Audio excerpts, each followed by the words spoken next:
What's up, crypto fiends? Average crypto investor, aka working my way to $1 million, here to talk about one of the most hotly debated crypto topics.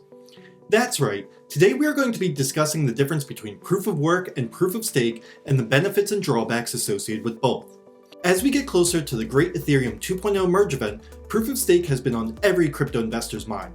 Well, today we will be exploring the differences and demystifying what it really means.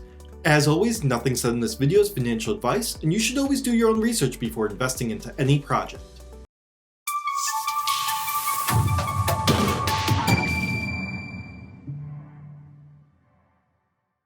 The most popular and widespread algorithm for cryptocurrency is definitively the proof of work algorithm. Proof of work was originally a concept coined in 1997 as a way to combat spam emails. It wasn't until Satoshi created Bitcoin in 2009 that proof of work found its way into the cryptocurrency world. Proof of work is used as a means to solve for scalability and security for Bitcoin's blockchain. It requires the nodes securing the blockchain to solve cryptographic puzzles. This is what popularized the term mining, since the nodes would be searching for the correct answer for the current block's cryptographic puzzle.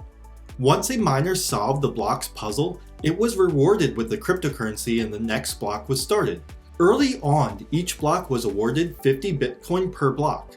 Every 210,000 blocks, the reward is halved, and today each block gives 6.25 Bitcoin per block. As you can see, even though the reward per block has decreased, the dollar amount has increased since Bitcoin has significantly increased in price over the past few years. All of this computational work takes a lot of energy and power though. According to Cambridge's Bitcoin Electricity Consumption Index, it is estimated that Bitcoin consumes 141.61 terawatt hours worth of energy per year.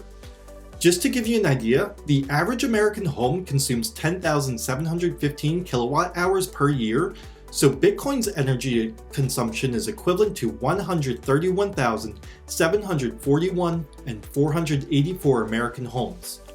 Given that there are roughly 139 million homes in America, you can see just how staggering that number is. The problem is, since Bitcoin has risen so dramatically in price, everyone is trying to get the reward for the next block. In order to increase your chances, you need to increase your hash rate or computational power. This requires you to invest in more equipment in order to keep up. We have seen dedicated companies pop up specifically for building large-scale mines, and others creating specialized hardware to sell to miners to increase their hash rate. All of this creates an escalation which more and more power is used every single year. So that raises the question, is there a better alternative out there to proof of work algorithms? Well, that's where proof of stake comes into play. Instead of miners and proof of work, proof of stake has validators to validate transactions. Instead of miners mining new blocks, validators mint or forge new blocks. Validators are required to lock up a certain number of coins on the network for a set period of time. This ensures that they are bought into the overall health of the network. The amount of coins that they stake up during this lockup period is proportional to their chance to be selected as the validator for the next block. Most networks have a minimum and a maximum amount of coins that can be locked up for each validator. Now at first, this seems to encourage centralization in comparison to proof of work. However, in proof of work, the top players can enjoy the powers of economies at scale. The larger costs, electricity and hardware, often have discounts when buying in bulk. In proof of stake, the validator's costs increase linearly, ensuring that everyone has the same linear chance. Once the validator for the next block is selected, they validate all transactions within that block that are not fraudulent.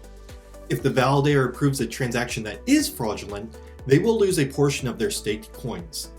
In return for validating the transactions, the validator gets the fees associated with each of these transactions. One of the biggest worries of any network is what's called a 51% attack. In a proof of work secured network, this requires that one entity has 51% of the hash rate for the network. If one entity is able to secure 51% of the hash rate, they could start approving fraudulent transactions and the network would have to be forked. Thankfully, over the past 3 months, the largest Bitcoin pool is Foundry USA at 18.2%, nowhere near the 51% hash rate.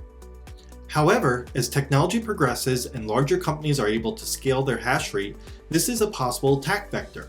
For proof of stake, the same risks are associated with a 51% attack. However, you would need to be able to control 51% of the coins and have them staked as a validator. This would again allow the validator to approve fraudulent transactions and would require the network to be forked. This is more of a concern for smaller networks because as the market cap for the network grows, the assets needed to attack along this vector scale as well. As you can see, the difference in energy usage between proof of work and proof of stake is massive. Validator nodes require very simple hardware to get up and running, while proof of work requires complex equipment with high energy usage. Proof of stake also benefits larger networks by requiring a much heavier investment to create 51% attack. Some of the smaller networks like Avalanche and Phantom are already showing it's possible to have a large proof of stake network, although they are running into their own validation issues. It will be interesting to see what happens as Ethereum moves to proof of stake and what that means for crypto markets as a whole. Do you think proof of stake or proof of work is going to win out in the long run? Let me know in the comments down below. If you learned something today about different cryptocurrency algorithms, like this video to help others find it. If you want more of these types of videos or you want to see some of my project reviews, subscribe with the bell notification turned on so you can be alerted when my next video goes live. That's all for now, stay safe, and don't worry crypto fiends, we are all going to make it.